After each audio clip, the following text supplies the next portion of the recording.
নমস্কার সবাইকে। সবাই কেমন আছেন? আশা করছি সবাই খুব ভালো আছেন। আমরাও খুব ভালো আছি। তো অনেক দিন পর চলে আসলাম একটি ব্লগ ভিডিও নিয়ে। আমরা সবাই মিলে যাচ্ছিলাম স্বামীরবাগ মন্দিরের উদ্দেশ্যে। তো তাই ভাবলাম একটি ব্লগ তৈরি করে নিই। যেহেতু সবাই মিলে যাচ্ছি তাই ভাবলাম একটি ভিডিও করে নিই। আর আমার ছোট্ট সোনাটাকে নিয়ে এই প্রথম আমি এই স্বামীরবাগ মন্দিরে যাচ্ছি। আর আমার বড় ছেলে তো আছেই। যাই হোক, রাস্তা দিয়ে যাওয়ার পথে রাস্তা দেখে এতটা ভালো লাগছিল, কারণ আমরা যাচ্ছিলাম ঈদের পরদিন। ঈদের পরদিন বলতে রাস্তাঘাট এতটা ফাঁকা ছিল, আমাদের বাসা থেকে মন্দিরে পৌঁছাতে অনেকটা কম সময় লেগেছে। এত ফাঁকা রাস্তা ছিল। সচরাচর এত ফাঁকা রাস্তা কখনোই দেখা যায় না ঈদের সময় ছাড়া। যাই হোক, যাচ্ছিলাম আর রাস্তায় রাস্তায় দেখছিলাম সুন্দর সুন্দর ঈদের মেলা বসেছে। তো আমরা সবাই মিলে এখন মন্দিরে পৌঁছে গেছি। মোটামুটি আমাদের বাড়ির সবাই ছিল, শুধুমাত্র অর্পিতের বাবা ছিল না, তাই ওর জন্য একটু মন খারাপ ছিল। এরপর আমরা পৌঁছে গেলাম মন্দিরের ভিতরে। আর মন্দিরের ভিতরে ঢুকতেই কী যে একটা শান্তি লাগে। মন্দিরের ভিতরে আসলেই মনটা একদম পবিত্র হয়ে যায়। মনটা চায় সারাক্ষণ মন্দিরের ভিতরেই থাকি। এরপর আমরা সবাই মিলে এখন মন্দিরের ভিতরে চলে যাচ্ছি। আর স্বামীরবাগ মন্দিরে যারা আসে তারা তো জানে, মন্দিরে ঢুকেই সাইডে একটা প্লেস আছে, সেখানে জুতা রাখতে হয়। সেখানে জুতা রেখে সবাই খালি পায়ে আমরা মন্দিরের মধ্যে এখন হাঁটাহাঁটি করছিলাম। এরপর প্রসাদ কিনে মন্দিরে ভোগ দেব। যেহেতু আমাদের মানত ছিল, সেহেতু আমরা আগেই প্রসাদটা নিয়ে ভোগটা দিয়ে দেব, তারপর আমরা বাকি কাজ করব। আমার ছেলে এবং আমার বোনের ছেলে ওরা অনেক সুন্দর জায়গা পেয়ে ওরা ঘোরাঘুরি করছিল। এই তো আমার ভোগ নেওয়া শেষ। এখন আমরা চলে যাচ্ছি পুরোহিতের কাছে।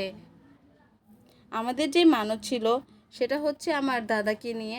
তো দাদা আর বৌদিকে নিয়ে আমাদের মানত ছিল, সেই জন্য আমরা সেই মানতটা দেওয়ার জন্য মন্দিরে চলে এসেছিলাম। এরপর এক এক করে আমরা মন্দিরের সবাই প্রণাম করে নিচ্ছি। এটা আমার দাদা বড়দির হাজব্যান্ড, উনি আমার ছেলেটাকে রেখেছিল, যেহেতু ওর বাবা আমাদের সাথে যায়নি। এক এক করে সবাই মিলে আমরা ভোগ দিয়ে নিচ্ছি। এখন আমার বড়দি পুরোহিতের কাছে ওর ভোগটা দিয়েছে, ওর পরে আমি দিয়ে নেব। সবাই আমাদের জন্য আশীর্বাদ করবেন, যাতে করে সবাই আমরা মিলেমিশে এভাবে একসাথে থাকতে পারি, সুস্থ থাকি, ভালো থাকি। বাবা লোকনাথ সবার মঙ্গল করুক। এক এক করে আমার বড়দির ভোগ দেওয়া হয়ে গেছে, এখন আমিও দিয়ে নিচ্ছি। ভোগ দেওয়া শেষ হয়ে আমরা একটু সাইডে যেই মোমবাতি আগরবাতি দেয় সেখানে চলে গিয়েছিলাম। বাবা লোকনাথের দর্শন আপনারাও করে নিন। বাবা লোকনাথ সবার মঙ্গল করুক। এরপর মন্দিরের যে বাকি সাইডগুলো ছিল সেখানেও আমি ঘুরে নিচ্ছি এবং প্রণাম করে নিচ্ছিলাম। অনেক দিন পর আবার এসেছিলাম মন্দিরে, সেজন্য মন্দিরের এই পাশটা আমি আগে দেখিনি। অনেকটা সুন্দর করে তৈরি করেছে এই জায়গাটা, যা দেখলে মনটা একদম ভরে যায়। মন্দিরটা অনেক সুন্দরভাবে তৈরি করেছে। তো সবাই মিলে একটু ছবি টবি তুলে নিচ্ছি। আর এই যে আমার ছেলেটা দুষ্টুমি করছে, ওর দুষ্টুমি কিছু আমি ক্যাপচার করার চেষ্টা করছি। আর আমাকেও মাঝে মধ্যে কেউ একজন করে ভিডিও করে নিচ্ছে। যাই হোক, তো সবাই মিলে একসাথে বেরোলে আনন্দই অন্যরকম। তার মধ্যে সেটা যদি হয় মন্দির, তা তো বলার বাইরে। মন্দিরের যে শান্তি লাগে তা অন্য কোথাও গেলে লাগে না। আমার ছোট্ট সোনাটা একা একা খেলা করছিল, তাকেও একটু ক্যাপচার করে নিলাম। এখন আমরা যে ভোগ প্রসাদ দিয়েছিলাম সেটা থেকে সবাইকে আমার বড়দি একটু দিয়ে দিচ্ছে, আমরা প্রসাদ গ্রহণ করছি। এরপর বাকিটা আমরা নিয়ে যাব বাসায়। সবাই মিলে অনেকক্ষণ বসে থাকার পর একটু গল্প সল্প করছিলাম, ভাবছিলাম আমরা মন্দির ঘোরা শেষ করে আমরা বাসায় চলে যাব। এরপর হঠাৎ করে আমি আমার হাজব্যান্ডকে ফোন করলাম, যাতে করে সে ডিউটি করে চলে আসে। এরপর ও চলে এসেছিল এবং ভগবানের কাছে একটু প্রার্থনা করছিল। আমার ছেলে দুটো খুবই আনন্দ করছিল। ওরা দুজনেই খুবই দুষ্টু এবং একসাথে হলে তো কোনো কথাই নেই, খুবই দুষ্টুমি করে। এরপর দেখতে দেখতে সন্ধ্যার আরতি হচ্ছিল, আমরা সেটা উপভোগ করছিলাম।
সব কিছু শেষ করে এখন আমরা প্রসাদ গ্রহণ করব। মন্দিরেই আমরা সবাই মিলে প্রসাদ খাবো, সেই জন্য টিকিট কেটেছিলাম। যেহেতু আমরা অনেকটা বিকেল দিকে গিয়েছিলাম, সারাটা রাত চলে গিয়েছে আমাদের মন্দিরেই, সেজন্য আমরা চিন্তা করলাম মন্দির থেকে আজকে প্রসাদ সেবা করে আমরা বাসায় ফিরব। তো মন্দিরে চলে আমরা প্রসাদের জন্য অপেক্ষা করছিলাম। মন্দিরের প্রসাদ খাবার মজাই আলাদা। তো শুরুতেই ছিল সাদা ভাত, পটল ভাজি, ডাল, সবজি, টক, মিষ্টান্ন। প্রসাদের স্বাদ ছিল অমৃত। তো সবাই মিলে খাওয়া দাওয়া শেষ করে ভগবানকে প্রণাম জানিয়ে এখন আমরা বাসার উদ্দেশ্যে চলে যাচ্ছি।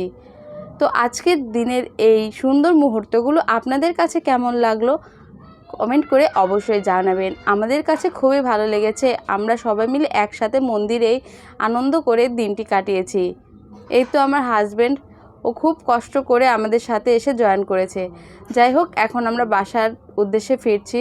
সবাই খুব ভালো থাকবেন এবং আমার ভিডিওগুলো দেখে জানাবেন আপনাদের কেমন লাগলো। যাওয়ার পথে দেখেছিলাম মেলাগুলো চলছিল, এখন রাত্রের লাইটগুলো জ্বালিয়েছে, খুবই সুন্দর লাগছিল। আর এই যে বুড়িগঙ্গার যে ব্রিজটা এতটা ফাঁকা আগে কখনো আমি দেখিনি। সবসময় ঈদের যেই বন্ধটা থাকে সেই সময় খুব ফাঁকা থাকে। যাই হোক, কথা বলতে বলতে আমরা আমাদের বাড়িতে চলে এসেছি। সবাই খুব ভালো থাকবেন এবং আমাদের জন্য সবাই আশীর্বাদ করবেন। নমস্কার।